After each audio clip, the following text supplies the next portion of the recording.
Can you hear me? All right, one of these days I'll make it work. This has been so hard, especially on the Divine Liturgy. I don't know if you guys saw us like preparing one another for this. So thank you, our brothers and sisters back there, the production team. They did an amazing job for us. You guys can hear me, right? Okay.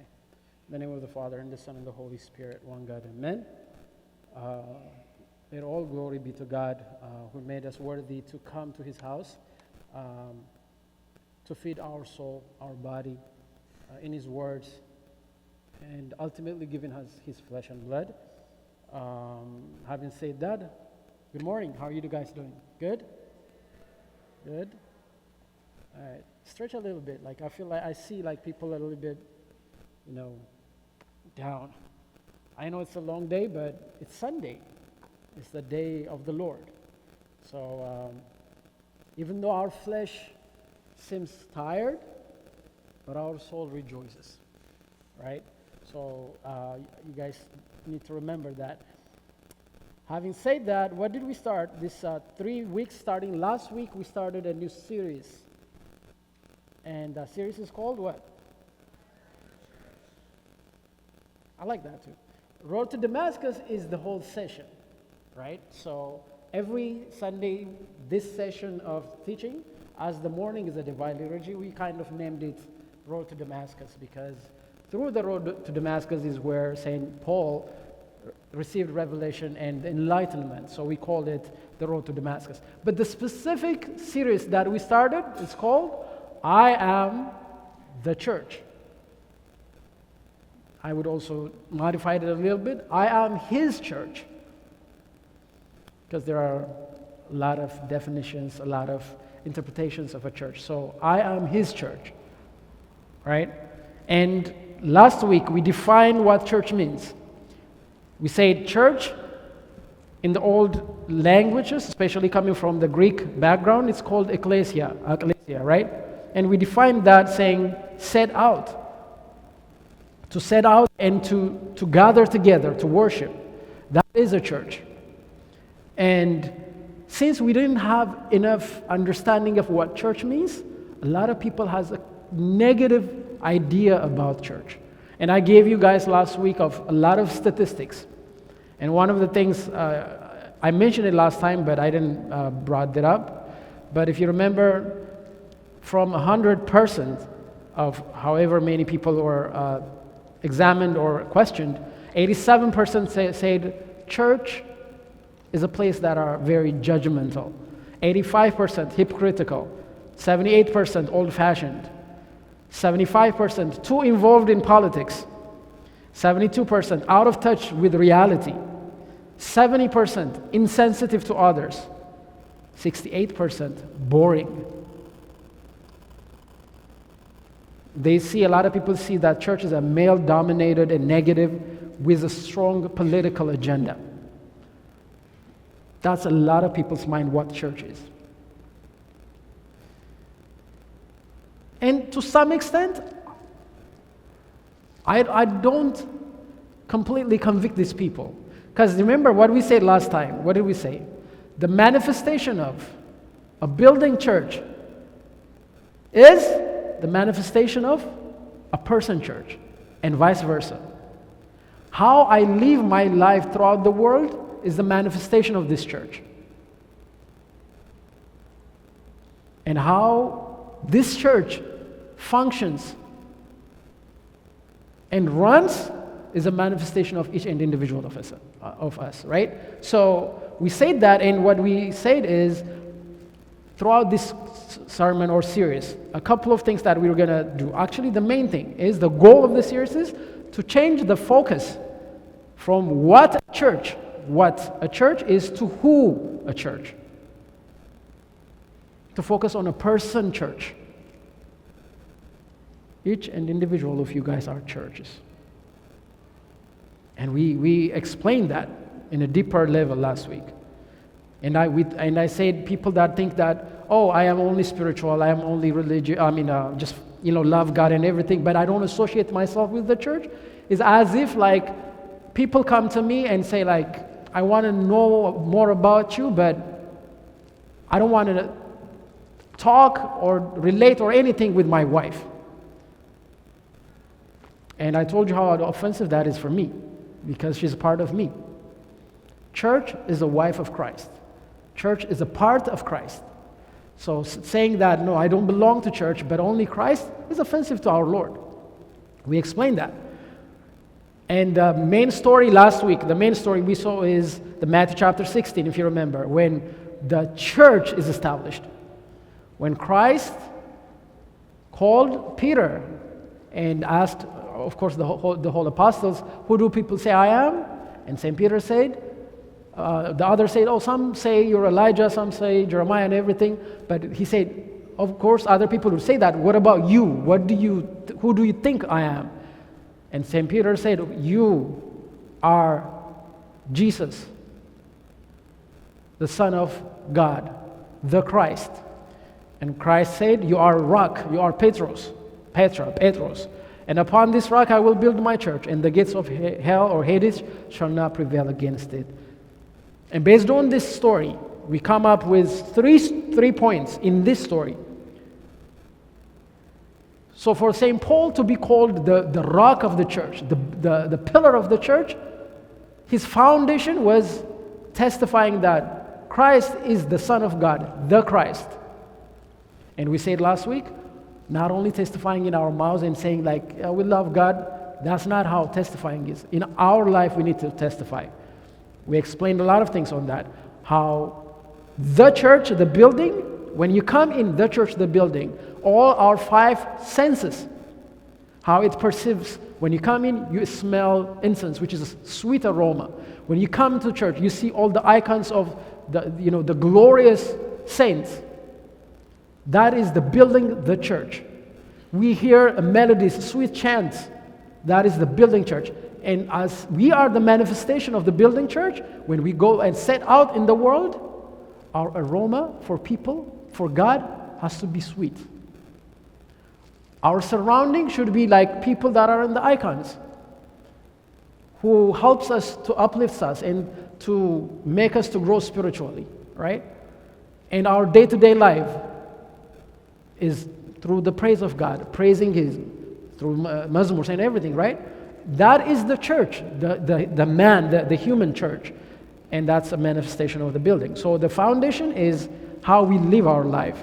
And second, what we see is Christ told Peter what? The flesh and blood did not reveal this to you. My Father in heaven revealed it to you. So for us to be a church, what did we say? It's not something by our own will that you guys think that it's by your own will that you come to church today. But that's not the case.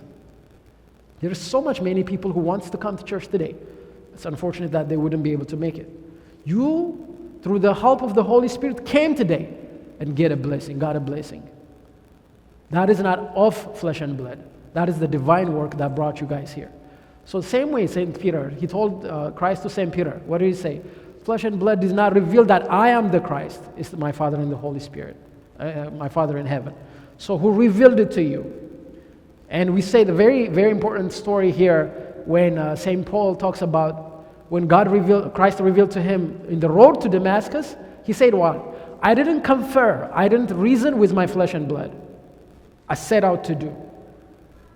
When God initiates us to do spiritual things, we shouldn't sit down and consult ourselves. Oh, how feasible is it? I would start next week.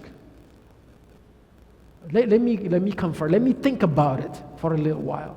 There are more important things in life.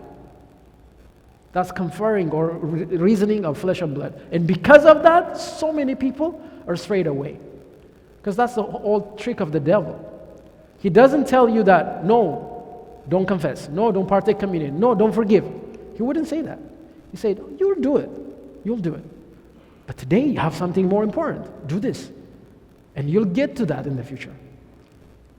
That's the work of the devil. And St. Paul says, I didn't confer to flesh and blood. I set out to the apostle, to the missionary work, right? And the third thing is, we need to believe that the gates of Hades should not prevail against us. If we are the church, Yes, remember we said, you may lose a battle, but at the end of the day, you will win the war. Because you're called upon His name. Because you're called, because the blood of Christ shed for all of you. But the devil tells us in our life is when you fell in sins, when you feel hopelessness, when you're in despair and everything, he tells you your life is over.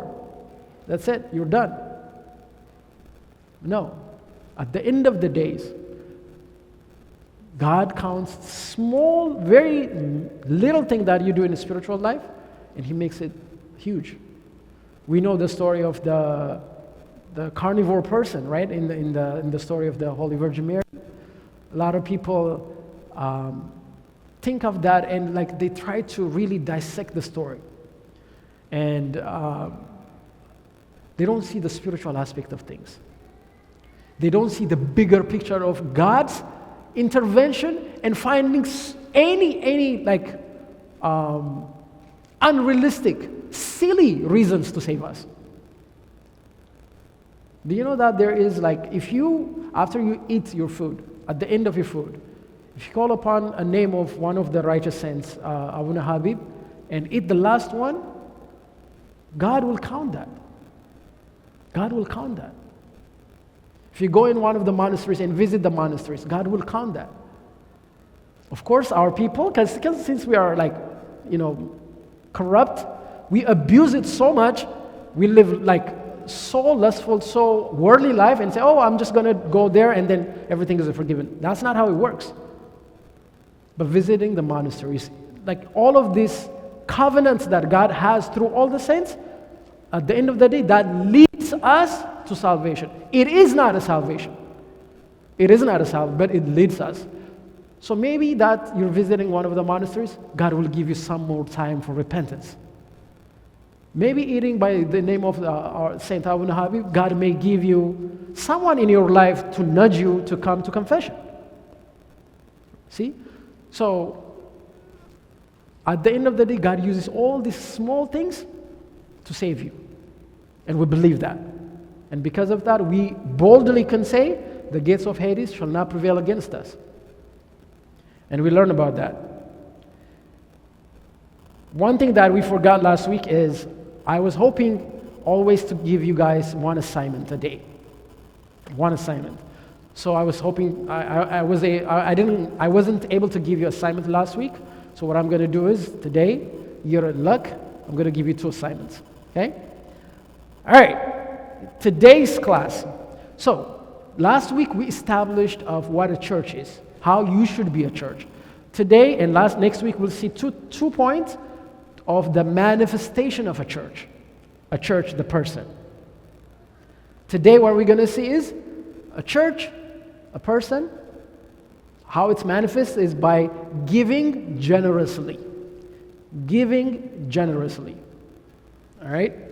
So that's one of the things. Next week what we're going to see is gather genuinely. So those are the 2 things we're going to see. Give generously. Now, there is this podcast I was listening, and probably you guys also listened to it, but there was this kind of a joke, but I think it's a good point. So the joke goes like this.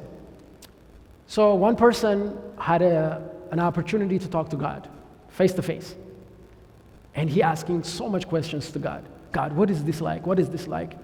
And one of the questions that he brought up and asked God is, God, what is a day in our world looks like in your presence? And God say, a day is like 1,000,000,000,000 years. And of course, this is biblical, right? If you read the 2 Peter, in the Epistle of Peter, it tells you 1 day in God's sight is 1,000 years, right? So it's a biblical reference. So God was saying, one day is like 1,000,000,000,000 years. And the guy was like, okay. What about like 1 cent? 1 cent in your eyes, right? I may be misquoted, but it says like $1 billion, right? $1 billion. So the person asks, give me 1 cent. He's trying to be tricky. Give him 1 cent so to get $1 billion, right? And God is like, sure, give me a second. Did you get it? Give me a second. All right.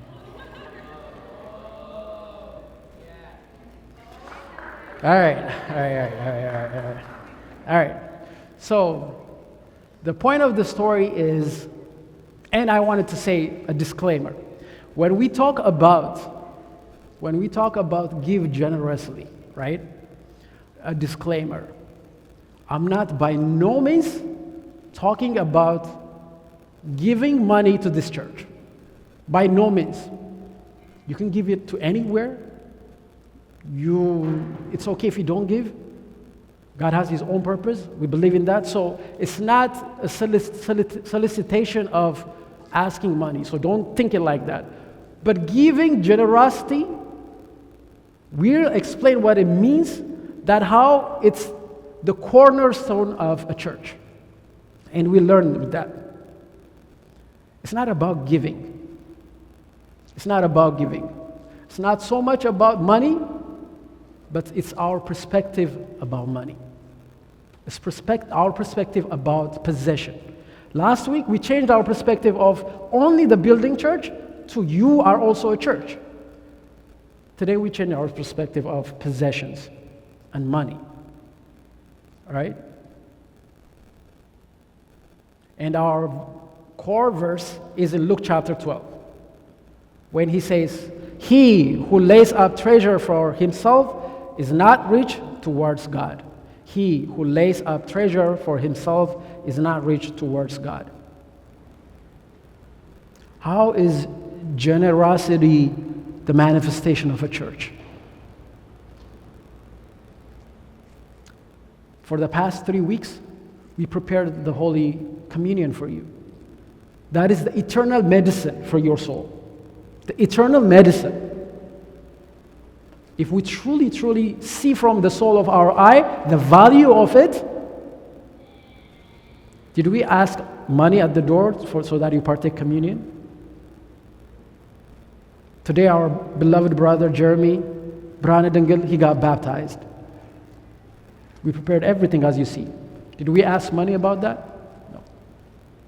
The church by itself is the wife of Christ, right? It's united with Christ. So the church by itself is a giver. Church by itself is a giver. In everything, in every aspect of life, the church by itself is a giver. That's why it's a manifestation of a church is giving generously. Now, as I usually like to dissect words, I always want to do that. In the word generosity, there is one word, root word, G-E-N-E. I don't know if it's right there. Gene. You use that word in genealogy, right? Genome or anything, all of those. You know what it means? It's race, right? It's a derivative word of race.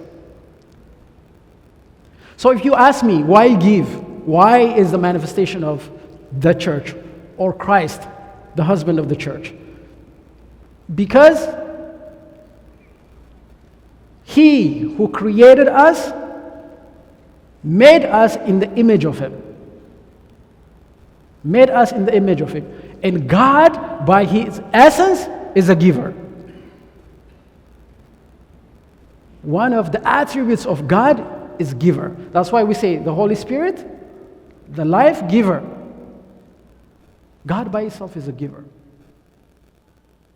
So we are a church. We're the manifestation of church. Gene, race, right? We say race, which means our race, our essence is the image of God, right? That's how we created. Because of that, deep down in our soul, the true fulfillment and happiness that we get is by giving. Is by giving. Because we created in the image of our Creator. That's why we need to give. Because God is a giver of life. He gave his only begotten Son. He gave everything. His Son gave his last breath on the cross for us. He's a giver. That's the first thing. The second thing, the reason why we need to give is because it plucks out the root of sin, which is greed, self-glorification, vanity. It plucks that out. Let me give you a scenario. Today, like we're sitting here, and let's say we're learning, and from that door, Elon Musk came. You know Elon Musk, right? How's our approach towards that? Ask yourselves. Judge your own selves on that. You're like, wow. What about one like middle-aged person that you don't know come?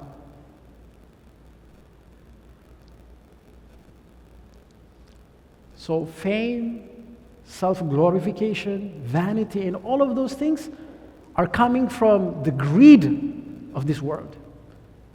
And without knowing it, all of us are intertwined with it. All of us. But giving will pluck that out.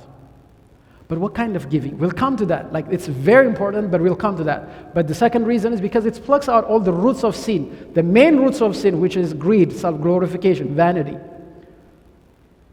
And same way as we, the church, could see those things, the building the church is the same. Which we need to really re-examine our attitude towards it. In Ethiopia or in everywhere, the smallest church in the rural area has the same grace, has the same glory of God as the big cathedral. Right? We believe in that. Same way, because we are church, right? That's why I love when you go back home in the countryside, especially in the monasteries. Nobody cares who you are. No one cares. You yourself can glorify yourself, saying like, oh, why they didn't treat me on this way? They don't care. They treat you the same way as they treat the one beggar there. I've seen it.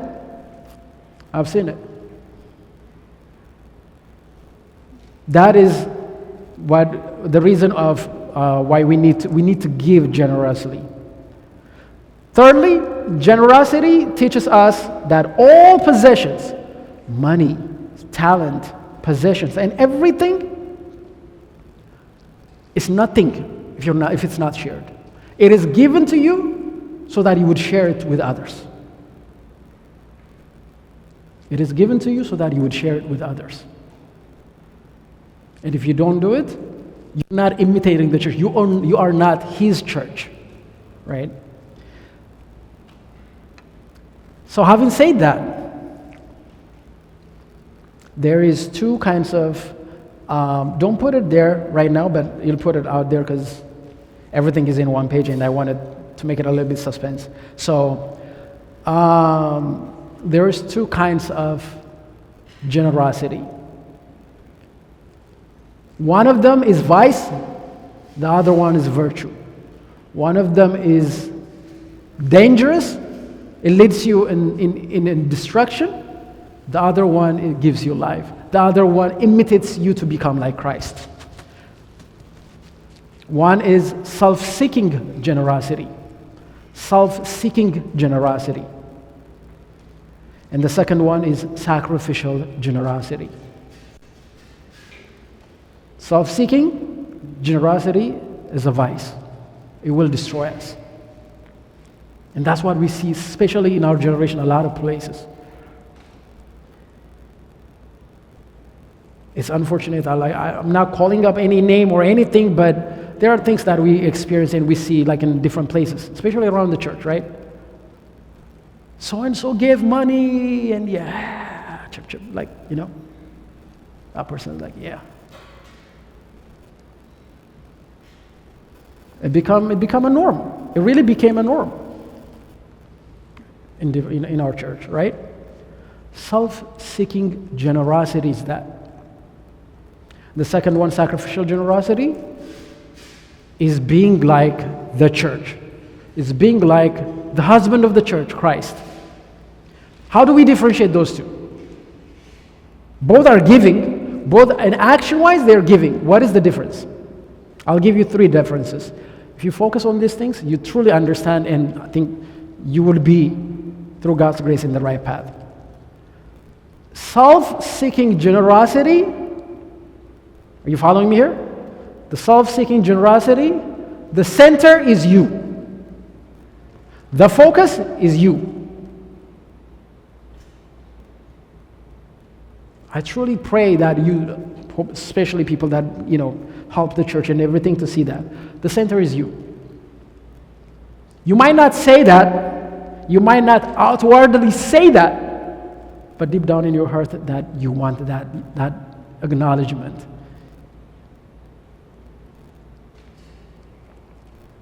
In a public place, in a vast gathering, we say, no, that's not me, don't. But what about in a small gathering, when you sit down and talk? I struggle with that too, that's why I'm saying these things.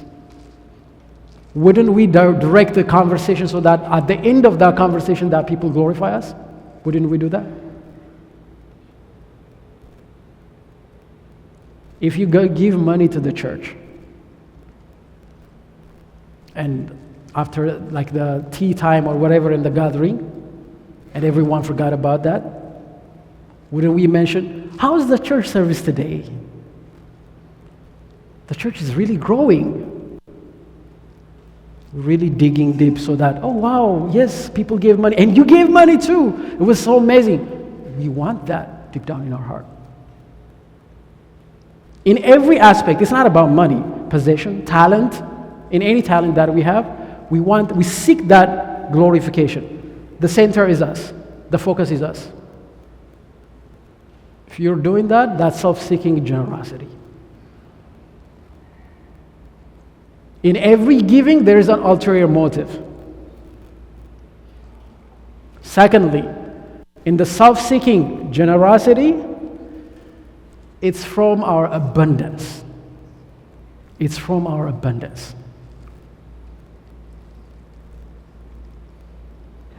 Yeah, I truly pray, like I said, I struggle with this too, so I truly pray that one day, very soon, when we have a clothing drive to whatever place in Ethiopia, whatever, putting 2 of my best clothes, 2 of my best. All right, I'll save one, but it's one of my best from all the other clothes, but I'll donate this. Are we giving out of our abundance, or are we giving out of our limited resources? Are we giving from our chosen ones? Remember the story of Abel? The story of Abel, what happened? That's exactly us. Most of you guys, all of us, we help others. We do charitable things. But we do that as long as it doesn't touch and affect all the other parts of our life. But Abel, he chose from his cattle, and he sat down, he said, which one is the best from these cattle? That's what I'm going to sacrifice to God. Not like, the best are mine, and these are extra, so let me donate this. That's our donation. Even in our services, even in YOTC, when we used to do, we need to correct that. All of us. We're donating, we're giving of the faded ones, the old ones. That's not generosity. That's I might as well, I don't want to throw it, so let me give it. From your best. That's a sacrificial generosity. So if it is out of your abundance, that's self-seeking generosity.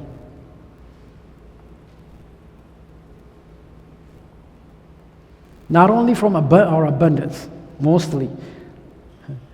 Sometimes God has a very humorous way to test us. You know, sometimes what happens, like even in my personal life, I can testifying. When I do my tax return, right? And one of the years, I would get so much money that I didn't expect. It's like, wow.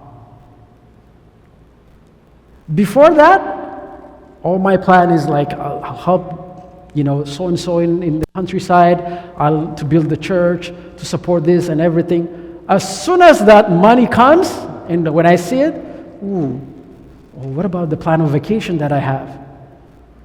What about these things that I wanted to buy the house and everything? All the righteousness things go out of the window. All the righteousness things.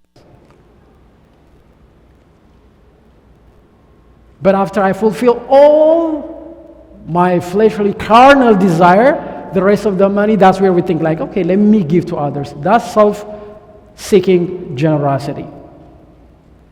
Third focus of the self-seeking generosity is we focus on the visible end goal. And this is what I heard a lot of times, like recently. Like, people wouldn't give to a homeless person saying that, no, I wanted to give, but I know that he's going to buy a drug with it. I wanted to help the church, but they take the money and they're just dispersed, they waste it.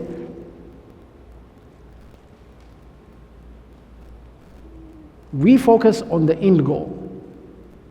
I'm not saying just squander your money, by all means, I'm not saying that. But we use these things as an excuse not to give generously. I would have given, but I know that if I give this money, I know this bad thing happened, and they don't use it wisely. I remember a long time ago that there was this, I think, homeless or whatever, like a destitute, a person that's in need, right? I think it's in back home or whatever the story may be. So we asked someone about like to help. And they're like, yeah, I wanted to help, but what I want to do is like to build infrastructure for them, for like, in a gathering and in like an organization, and to help them. That's a good thing, but this person is hungry right now. It's a good thing if you follow through to do that, but mostly we use that as an excuse of not to help the immediate help of people.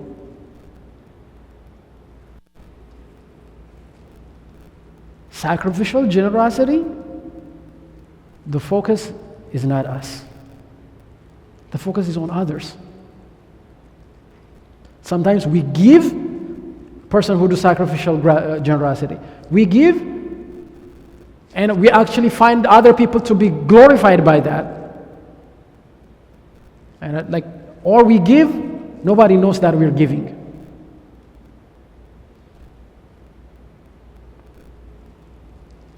Sacrificial generosity, giving in need of something in return. Without in need of something in return. And sacrificial generosity is from the little we have. Do you remember the story, the parable? Actually, it's a story, not a parable.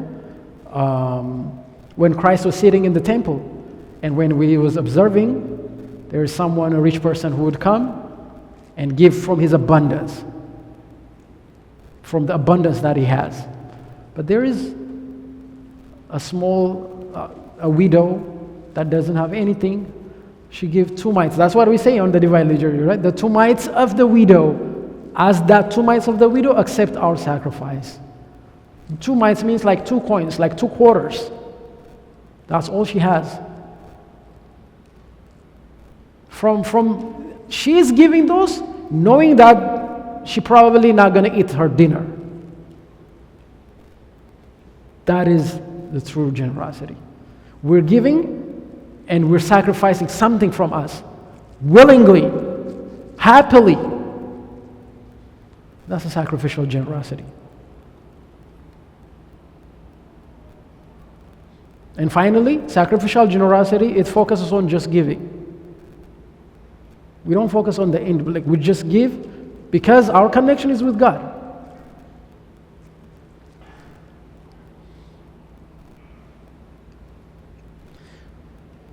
So what is giving? The other aspect of giving. Giving is not losing. Giving is not reducing something from your side. It's not. That's the perspective we need to change.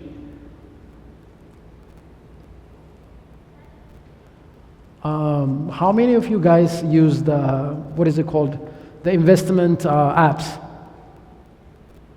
Right? What was it called? The P something? Huh? Robinhood. Yeah, Robinhood. Yeah.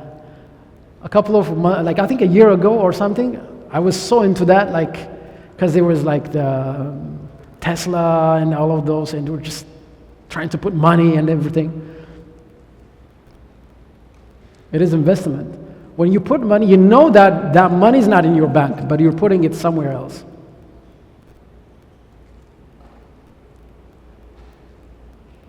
Was there a possibility to lose it? Absolutely. Absolutely, right? But we still put money there. Knowing that there is a possibility to completely lose it, we put money. But in a spiritual generosity, it's 100% guaranteed that it's going to be kept. There is no, I might lose it.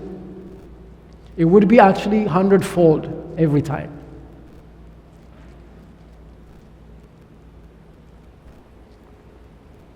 So giving is not losing, but it's an investment. In Matthew chapter 10, verse 39, he who finds his life will lose it, and he who loses his life for my sake will find it. If we're toiling ourselves to gather, so finally so that I would rest. And there's I think I wrote that verse here, one of the stories, it's an amazing story. In the Luke chapter 12, let me read that because it's very touching. I'll read it for you. I'm sorry, I didn't pull it on the laptop, but I'll read it from here. Luke chapter 12. It's about a person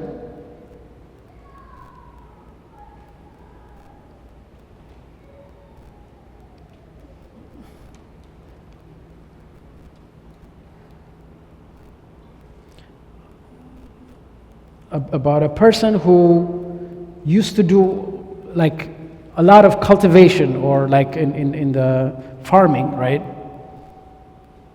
It says, starts the story, let's start story from verse 15. Luke chapter 12, verse 15. And he said to them, take heed, be aware of covetousness. For one, life does not consist in the abundance of the things that he possesses. Then he spoke a parable to them, saying, the ground of a certain rich man, a rich man who has a ground, who has a place, like a land, huge land, yielded plentifully. And he thought with himself, saying, this is what I was expected, but now I have like a bunch of crops. What do I do with it now? What do I do with it? And he said, I know what I will do. I will do this. I will pull down my barn. So he's going to break down his barn, make his barn so much bigger so that he would gather. I will do this. I will pull down my barn and build greater. And there I will store all my crops and my goods. And I will say to my soul, after he does that, after he built, he collected all the crops, he filled his barn up to the rim, and he said, my soul, you have many goods. Lie up for many years. Take your ease. Eat, drink, marry. I really wish that's not our life. That we toil 24/7 in this country, have so fat bank account, and at some time when we are like really old and say like, I worked all these times, let me just relax. Let me just relax now. That's what happened for the person. Take your ease, eat, drink, and marry. Retire. But God said to him, fool, this night your soul will be required of you. Then whose will those things be which you have provided? God said, all right, that night I'll take your soul. All that being tired, all that gathering, all that toiling, for what? For what?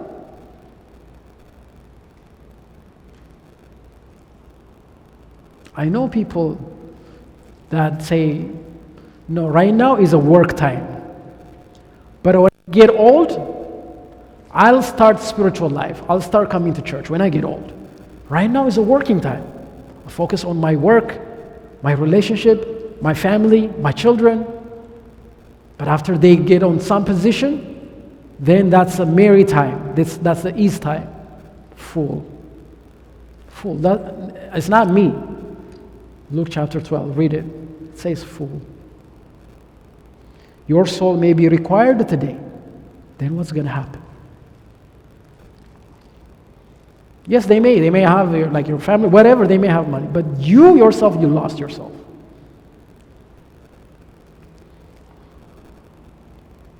So, giving is for yourself. Now, there's two kinds of giving, and we'll conclude on that.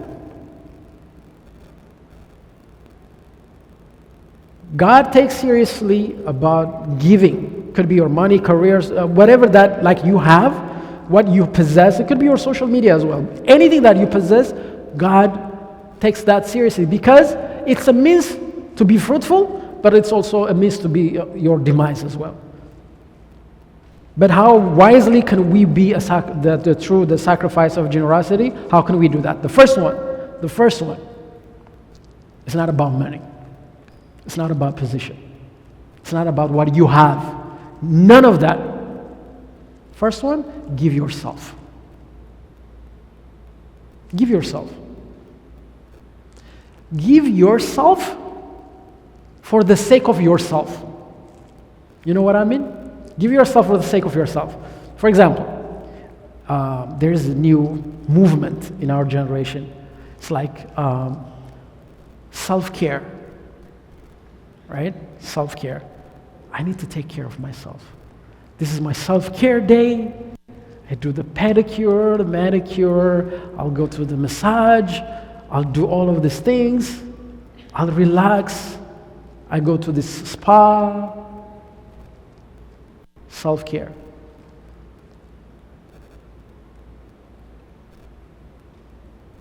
A week later, we're still stressful in life. 2 days later, we're still in stress. Isn't that our reality in life? Why? Because self-care starts from taking care of your soul first. Self-care starts from taking care of your spiritual needs first. If you do that, the rest of them around in your life becomes easy. I'm not saying don't do self-care or whatever, but there is a priority. So what I mean by that is give yourself for yourself. To self-care you as a church, you need to give yourself. What I mean by that, I'm going to explain a little more. How it works in spiritual life is so fascinating, and I truly pray that you guys could be able to see it. It's so opposite of how the world sees things. It's so complete opposite. You know the first thing, how to do self-care? You know what you should do? Give your comfort. Sacrifice your comfort. That's a true self-care. Give your desire. Sacrifice your lustful desires. See? That's why I said, giving is not meaning refraining. Change your mindset.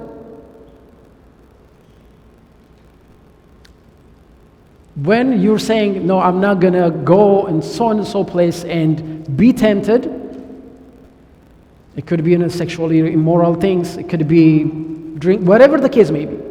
What you would say is this: I'll sacrifice this for myself.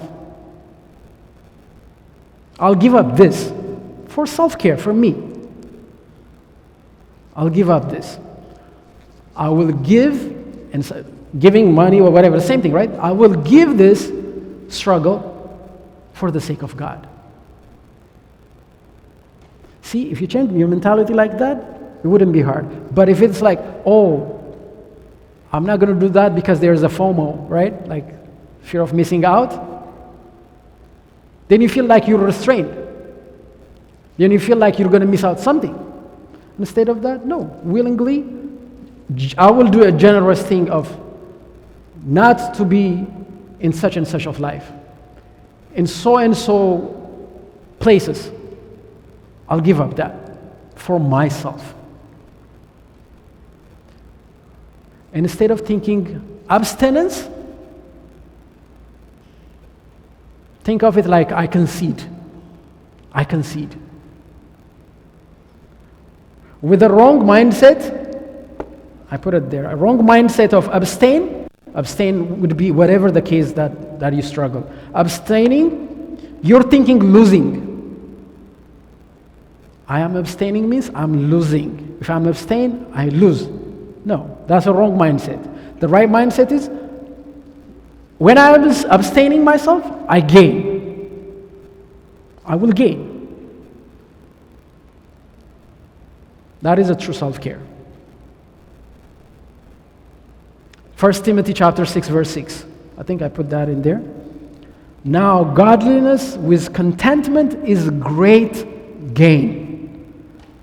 For we brought nothing into this world, and it is certain we cannot carry nothing out from this world. And having food and clothing, with this we shall be content. But those who desire to be rich fall into temptation and a snare, and into many foolishness and harmful lusts, which drown men in destruction and perdition. For the love of money is the root of all kinds of evil, for which some have strayed from the faith in their greediness and pierced themselves through with many sorrows. The first thing is, give yourself, give your desires to God. God, this is my desire, I will lay down that to you. What is expedient to me, what is beneficial to me, give that to me. That is the sacrificial generosity. That's the true generosity. You're sacrificing your will, your desire, you yourself. And if you do that, your money, your possession, it's easy. That comes easily. The second part is giving your possession. And I mentioned earlier, giving your possession means giving from the goodness of that you have, the good that you have, not the like Cain, not not the good ones, but the good ones.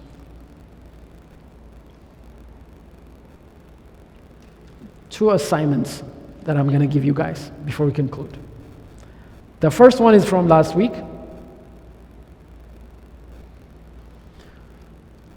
Hopefully you can write it if you want or memorize it, that's perfect with me. But one assignment. Throughout the week, do one thing that makes you to be like the church, the building. Do one thing.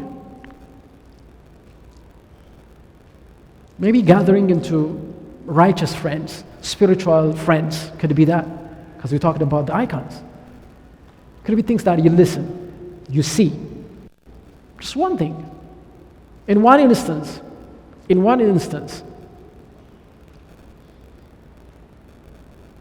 That's the first one.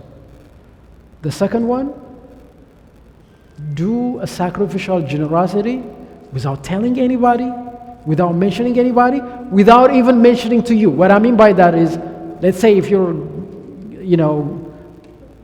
like giving your talent, right? Some people want like this training, a computer, whatever the case. Do that, and without being in that surrounding, so that you're not going to be, praised. If you're giving possessions, money, do that without people seeing you, and without you remembering after that you gave it. Those two will be the assignments. In conclusion, one thing I would say is the misunderstanding of the concept of generosity in the opposite led us that we wouldn't be able to seek help from people too. You know what I'm saying? Because sometimes giving may be a little bit easy, but receiving may be a little bit hard. But both goes hand in hand. Both goes hand in hand. I know a lot of our brothers and sisters that are in distress, that are could be financial, social, family, whatever the distress they have that in their life. But a lot of us, we fear to ask help. We fear to ask help. We're all closed door, and we struggle by ourselves. And because of that, two things go wrong. One, we're not able to heal ourselves and to uplift ourselves, but at the second time, we're not given an opportunity for others to get a blessing. To get a blessing to be helped.